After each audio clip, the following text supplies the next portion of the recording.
It's always been my goal to turn every negative thing that I have gone through somehow into a positive. My parents were both born in Palestine. My older brother and I were both born in Riyadh, Saudi Arabia. Collectively, we all packed up and immigrated to the States in '91 to Kansas City, Missouri, where we've been since. My mother put me and my 3 siblings in Islamic school. It was kind of a little safe haven for me growing up. Then September 11th happened, and everything changed. A day unlike any other in the long course of American history, a terrorist act of war against this country. This was an act of a madman. It just became a game of defense every single day from that day, denouncing Osama bin Laden. His decision to put it in the name of my religion forever changed billions of people's lives around the world.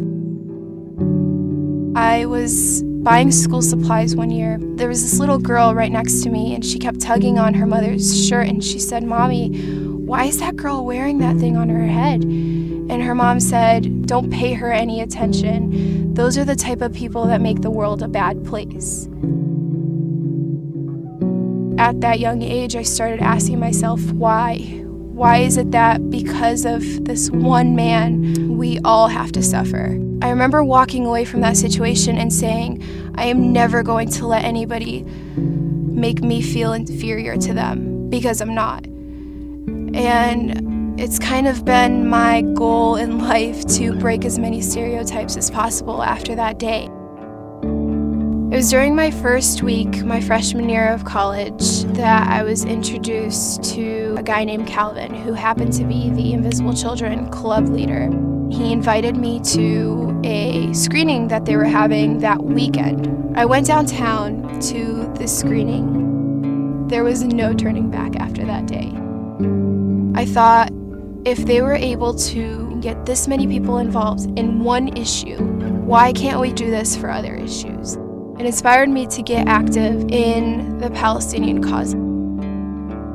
A family friend of mine had just come back from a humanitarian trip that took medical supplies into the Gaza Strip.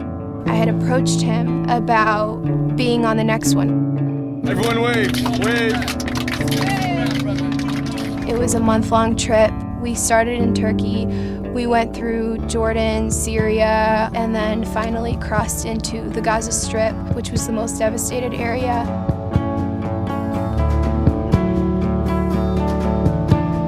I asked the bus driver if we can pull over because there were so many kids who were following the big bus that we were on. So I had my little camera and I noticed this little girl. السلام عليكم. ايش اسمكم؟ سالي. شيماء. وإيش انتوا هون ساكنين؟ حضرنا الحرب اللي ذكرها اجينا احنا بدنا نموت الله سترنا. She said her father had just finished building the last floor of the house that he put every single penny of his in, and the war happened a week later and the house was to the ground. Her parents were struggling every single day to put just basic bread on the table. The last thing she told me before I left was, "Don't forget me. You have my story on tape. You're gonna go home, you're gonna watch it. Don't forget about us." That is what Tony had said, those exact words in the rough cut. I knew at that moment I was meant to be here. You go and listen to what they said, you take back everything that you hear and convey it to everybody and open up their eyes just as they opened up our eyes. To be where I was, to be inspired by this movement that didn't necessarily involve me or my people, but involved me on a human level. I've always joked around with my friends and told them that I want to be the Arab Lisa Ling, but I really do. I want to travel the world and document stories that otherwise wouldn't be told, and take everything that I have learned through my involvement with Invisible Children and other nonprofits and apply them to a sustainable microeconomic program in Palestine. It is our job as humans to raise awareness for these people who literally are silenced, who literally are invisible to the world. I would not have known about little 11-year-old Shayma in Palestine had I not gone and seen it myself.